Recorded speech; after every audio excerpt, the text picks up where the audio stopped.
Assalamualaikum warahmatullahi wabarakatuh.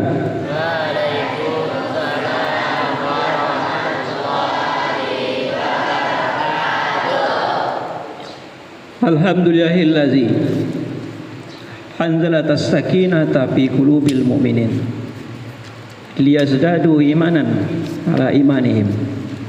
Asyhadu an la ilaha illallah wahdahu la syarikalah wa asyhadu anna Muhammadan abduhu wa rasuluh la nabiyya ba'dah.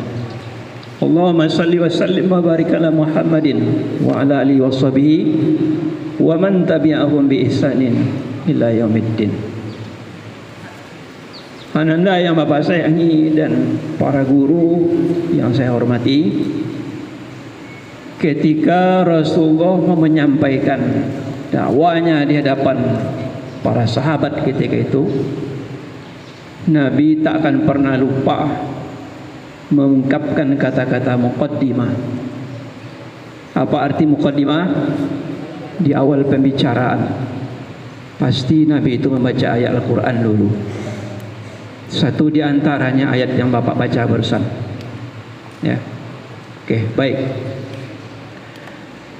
Kita berkumpul di Masjid Asy-Syifa yang kita cintai ini, tak ada dan tujuan lain kecuali menuntut ilmu. Kata Nabi Muhammad SAW, barang siapa yang mendatangi majlis taklim, majlis zikir, kita ini adalah majlis zikir, ya, majlis zikir tu mengingat. Zikrullah wa khairan kasir. Ingatlah Allah sebanyak-banyaknya kita mengingatnya. Maka hari ini, pagi hari ini adalah momen kita mengingat Allah. Maka kata Rasulullah SAW, para malaikat membentangkan sayapnya, melindungi, mendoakan orang-orang yang menuntut ilmu. Tambahan hadis, kata Rasulullah, jangankan kita konsentrasi untuk mendengarkan ilmu-ilmu yang disampaikan oleh penceramah dan sebagainya, numpang saja duduk di situ sebentar. Kata Rasulullah, itu orang yang seperti itu sudah mendapatkan naungan dari Allah SWT melalui para malaikat. Dan malaikat membanggakan orang yang hadir di majlis ilmu itu. Malaikat banggakan, ya Allah, yang bernama si fulan, dia telah mengikuti ilmu zikir, mengikuti orang-orang yang menuntut ilmu, mengingat nama-namamu dan mengingat tentang betapa besar keagunganmu. Mereka banggakan kita di langit. Kendati pun kita tak terkenal nama kita di bumi, tapi di langit nama kita terkenal. Bahkan dibanggakan para seluruh malaikat. Bila malaikat bangga dengan kita, apa yang terjadi? Kata Allah, mereka berdoa kepadaku. Malaikat itu adalah orang apa? Hamba yang bersih, tak punya dosa sama sekali. Kalau orang yang tak punya dosa mendoakan kita, apa yang terjadi? Tak ada kata lain kecuali doa itu diterima oleh Allah SWT. Maka bersungguh-sungguhlah di majlis taklim, ya, manfaatkan, tutup mulut kamu itu sebentar. Kita hanya tidak lama, beberapa menit atau beberapa jam. Sementara kita beraktivitas di luar sana itu berjam-jam. Ini hanya sebentar. Tak mampukah kita mempertahankan diri kita untuk tidak mengangkat suara kita? Kata Roma Irama, keterlaluan. Oh, itulah tu jawabannya, keterlaluan. Jangan seperti itu. Baik. Untuk pembahasan pada hari ini tentang solat. Solat wajib, solat sunnah, kalau dikerjakan sama saja ketentuannya. Ada beda itu. Pak, saya ingat dia akan salat sunat. Bahkan salat sunat istilahnya, apabila kita masuk dalam salat sunat itu, seluruh ketentuan-ketentuannya wajib dipatuhi. Tidak seperti tadi berbicara ketika salat. Kan aneh itu. Jangan sampai terjadi seperti itu lagi. Mau kita sendiri, mau kita berjamaah, sama saja nak tuntutannya. Jangan pernah kita berbicara, kecuali hanya kita berbisik-bisik menyampaikan unik-unik di hati kita kepada Allah Subhanahu wa taala. Baik, Bapak lanjutkan. Kata solat itu sudah umum, bukan rahasia pribadi lagi, itu rahasia umum. Rahasia umum. Solat itu artinya secara gamblangnya doa. Kalau ditanya, Pak, kenapa Pak dikatakan solat itu doa, Pak? Coba kalian cermati baik-baik. Mulai saja dari niat, takbir hingga salam, itu semuanya rentetan doa semuanya. Tak percaya kalian mulai dari Allahu Akbar atau mulai dari niat. Setelah kita membaca Auzubillahi minasyaitonirrajim, bismillahirrahmanirrahim, doa iftitah. Doa iftitah itu banyak, bukan hanya satu saja. Rasulullah ada 5 doa iftitah itu, ya. Satu di antaranya kabira walhamdulillahi katsira wa subhanallahi bukratan wa asila, dan seterusnya. Yang kedua, Allahumma ba'id baini wa baina, dan selanjutnya. Yang ketiga, keempat, dan kelimanya nanti akan kita pelajari di waktu lain. Jadi salat itu doa atau permohonan seorang hamba kepada Sang Khalik, pencipta. Khalik, pencipta makhluk yang diciptakan oleh Allah Subhanahu wa taala.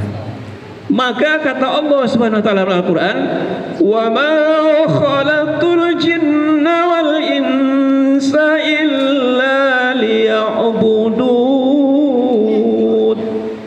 Kami jadikan, kata Allah, atau kami ciptakan kamu wahai jin dan manusia, bukan manusia saja, jin termasuk, hendaklah beribadah kepadaku, menghambakan diri kepadaku. Maka kata kuncinya, apa saja yang disuruh oleh Allah SWT itu yang harus kita kerjakan, yang dilarangnya kita tinggalkan. Jadi permohonan. Kita lanjutkan.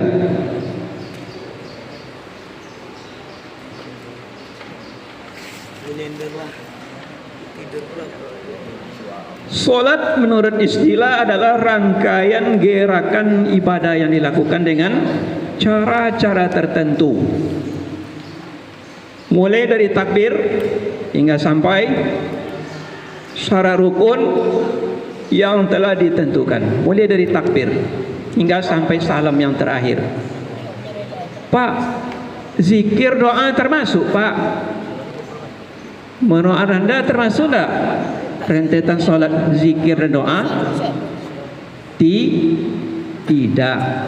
Karena yang namanya solat itu dimulai dari niat takbiratul ihram hingga sampai salam. Hingga sampai salam. Itu yang disebut dengan solat. Contoh praktek gerakan di dalam solat. Ini mulai dari takbiratul ihram. Tangan tidak boleh diginikan, terbuka. Mulai dari berdiri tegak, berdiri betul, itu memang betul-betul. Pandangan tidak boleh terlalu ke depan, tidak boleh pula terlalu ke bawah. Sederhana pandangannya. Ke sajadah atau batas kita, pas ukuran kita sujud, bukan seloncoran ke belakang atau bukan kita terungkup, tidak, tapi kira-kira seukuran kita dalam keadaan. Kalau kita rapat kaki, berarti seukuran antara pinggang dengan kepala. Begitulah kira-kira yang namanya tempat batas sujud, pandangan itu, ya. Kemudian tangan tidak dikembangkan gini nak, tapi sewajar aja. Tempatnya itu ada 2. Pertama setentang dengan telinga, yang kedua setentang dengan bahu. Jadi Allahu Akbar. Itu cara yang pertama, sama-sama takbir dengan apa? Ya, takbir dengan ngangkat tangan sama. Itu praktek pertamanya. Allahu Akbar. Itu yang pertama. Yang kedua, takbir dulu baru angkat tangan. Allahu Akbar. Jadi kira-kira seperti itu. Kalau kamu jumpai orang seperti itu, dia takbir dulu berangkat tangan, salahkah? Tidak. Dan ada dua contohnya. Pertama sama-sama, yang kedua duluan takbir. Yang ketiga, duluan mengangkat tangan baru takbir. Allahu Akbar. Jadi ada 3 tempat takbir. Dan letaknya pertama di sini, yang kedua setentang dengan bahu. Oke, kita lanjutkan. Nah, ini contohnya, ya. Kemudian melipat tangan kanan di atas tangan kiri.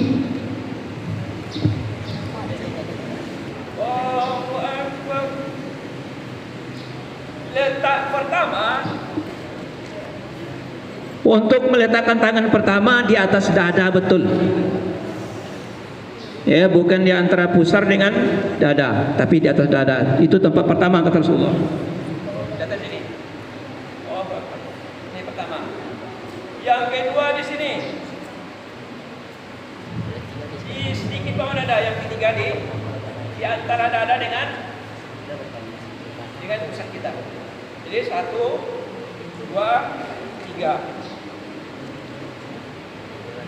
Adapun yang ada yang pas Allahu Akbar, itu nanti perbedaan pendapat para ulama fikih. Tapi kita yang ambil yang sebagaimana yang kita telah pelajari, yang dibawa oleh ulama-ulama Imam Syafi'i kepada Indonesia. Kita ambil itu. Ya, jangan lepas tangan. Kalau lepas tangan itu di Afrika tuh. Allahu Akbar. Bukan tidak salah, tapi karena itu adalah perbedaan para ulama fikih. Tidak kita boleh, karena masing-masing itu memiliki dalil. Lanjut, kena waktu singkat. Kemudian meletakkan tangan sudah, rukunya harus sejajar. Tidak boleh nak ruku itu punggungnya begini, tidak boleh. Seakan-akan kalau sekiranya kita letakkan air dalam gelas, letakkan di punggung itu, seakan-akan dia tidak tumpah. Ya, Bapak contoh kan. Jadi ini sudah tadi rukunya mana ini tetap. Tangan kita ini nak, tidak boleh gini di sini. Diletakkan di atas lutut. Di atas lutut diletakkan tangan. Kemudian membentuk segitiga siku. Kira-kira beginilah modelnya.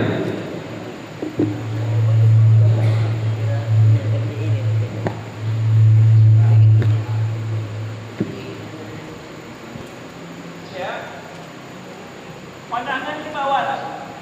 Boleh gini, atau kan boleh gini. Tidak ada orang yang kita lihat di belakang, ini pula. Bibirnya tidak sama sekali. Jadi punggung itu benar-benar. Dan ini ya, membantunya. Di sini, gini dia. Bapak tidak tahu juga kalau dalam ilmu matematik atau dalam ilmu IPA, tidak tahu juga seperti apa. Ini dia. Segitiga siku nih. Potong ini. Jadi membantu ini dia. Ini benar-benar data. Kecuali ada sesuatu hal. Apa sesuatu halnya, Pak? Sakit. Ya kan, ada uzurnya. Kalau ada uzurnya, Allah maafkan. Jangankan seperti itu lagi. Kalau tidak sanggup, kita suatu berdiri, boleh tidur, berbaring. Tidak juga sanggup dengan mimik atau dengan gerak mulut. Kalau enggak juga lagi apa namanya? Innalillahi wa inna ilaihi raji'un. Itu lagi. Baik, Bapak lanjutkan. Ini yang Bapak contohkan ini segitiga itu, segitiga siku. Ya. Oke, itu tempat meletakkan tangan, angkat takbirnya kira-kira seperti itulah. Ruku di antara dua ruku atau disebut dengan i'tidal, kembali daripada ruku. Sami Allahu liman hamidah. Apa yang kita baca nak ketika itu? Rabbana walakal hamdu. Itu yang pertama, singkat. Rabbana tapi pakai wa. Rabbana walakal hamd. Itu bacaan pertamanya. Bacaan yang kedua yang panjang. Rabbana walakal hamdu milus. Sambung. Rabbana lakal hamdu milus wa mil'ul ard wa mil'u ma syi'ta min syai'in. Jadi ada dua bacaan. Yang tertulis ada dua, tapi rupanya suatu ketika Rasulullah sholat, ada salah seorang yang baru datang. Ketika itu terdengar oleh Nabi, apa bukan terdengar? Malaikat menyampaikan kepada Nabi, sahabat ini membaca doa ini, Rabbana lakal hamdu hamdan katsiran thayyiban mubarakan fi. Tambahannya. Ketika itu siapa tadi yang membaca doa itu tadi? Siapa membaca doa itu tadi? Disampaikanlah saya ya Rasulullah. Apa kata Rasulullah? Engkau benar-benar orang yang didengarkan oleh Allah doanya. Rupanya nak doa itu luar biasa rupanya. Hamdan thayyiban kamar roka muban pi. Doa itu luar biasa rupanya. Jadi boleh ditambah itu. Thayyiban mubarakan pi. Oke, Bapak lanjutkan. Waktu tinggal 5 menit. Sujud itu nak berapa anggota sujud? Ada yang tahu anggota sujud berapa? Kening. Apa lagi? 2 telapak tangan. Lutut 2. Kaki 2. Ketika kita sujud, kaki tak boleh gini lah. Makanya di lantai ni tak boleh gini. Tapi gini dia. Kebanyakannya Bapak lihat seperti itu ke apa? Cara orang untuk apa? Sujud. Ini modelnya. Tidak boleh gini. Dicelentangkan, tapi dia dipijakkan dia. Ya, sehingga memiliki tenaga. Kalau sini tidak ada tenaga nih. Kalau gini kamu dia di lantai itu lain cara silat. Kalau cara silat okey lah, ya kan? Tapi ini solat. Solat itu apa kata Nabi? Sallu kama ra'aitumuni usolli. Solatlah kalian sebagaimana aku solat.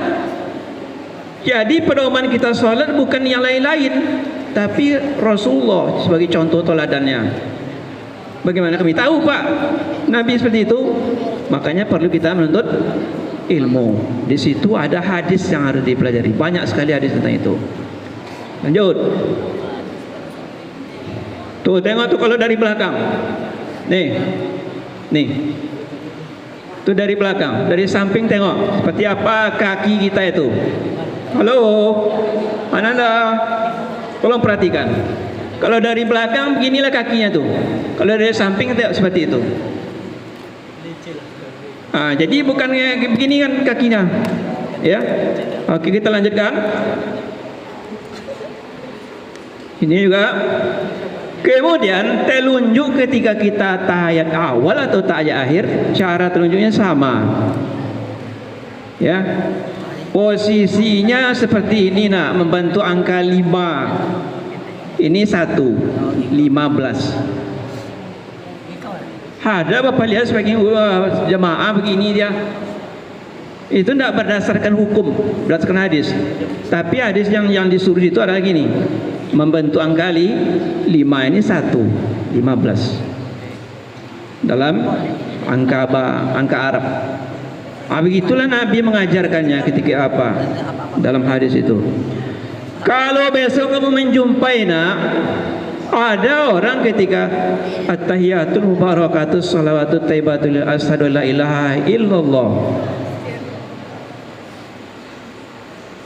Jangan disalahkan. Dalam hadis ternyata bukannya sekali saja, bahkan ada berulang kali gini.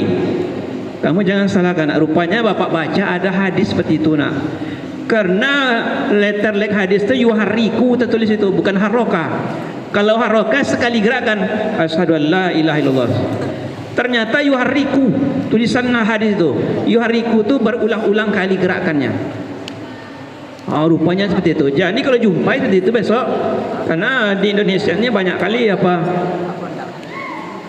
berbagai macam sekte atau apa lagi namanya, apalagi tepatnya sekte itu, kumpulan atau kelompok.